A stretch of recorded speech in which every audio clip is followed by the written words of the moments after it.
Here we are again. Now, here's the summaries from the previous two videos. Uh, this is right here is part two, where we did the concavity and points of inflection. Here was part one, where we did increasing and decreasing in mins and maxes. So we have one more thing to talk about from the summary sheet, and that's the second derivative test.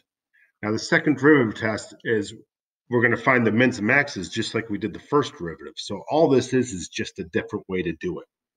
But for this, you're going to need both the first and second derivative.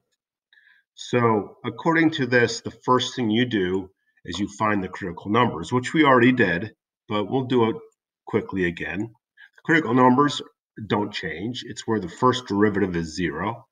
So there's the first derivative. We factor it. We set it equal to 0. And we get x equals 0 and x equals 2. So now we're going to find the relative mins and maxes. But we're not going to use the chart like the first derivative test. We're going to use the second derivative test, where you find the second derivative, again, which we already did, but here it is again. And you plug these critical numbers into the second derivative. So first, we're going to plug in 0, the second derivative.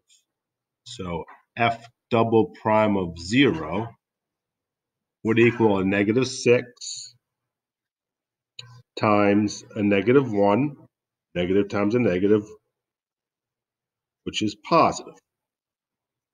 And that means if f double prime is positive at a critical number, you have a minimum.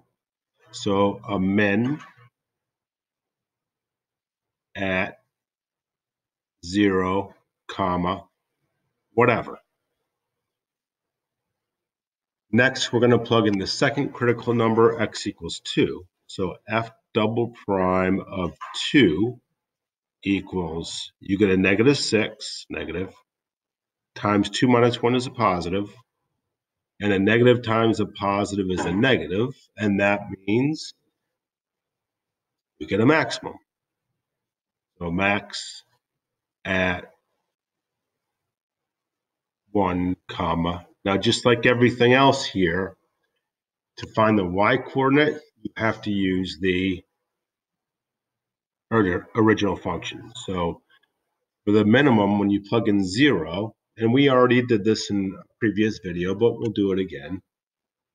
When you plug in 0 to the original function, you get 0 plus 0 minus 2, which is negative 2. And when you plug in 1, oh, I screwed that up. I meant this to be 2.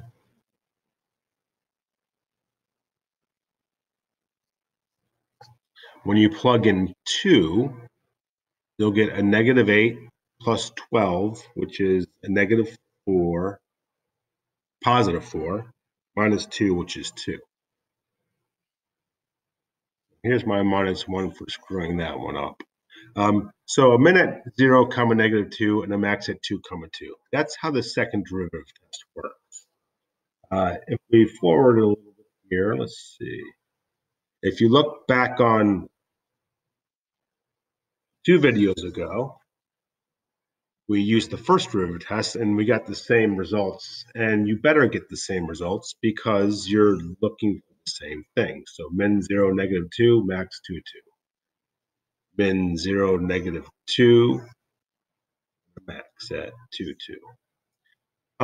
Now I'm going to add one more very, very short, but very, very sweet video after this, part 4. We're going to take all this stuff we found and we're just going to look at the graph and just make sure everything is good. And we'll do that next.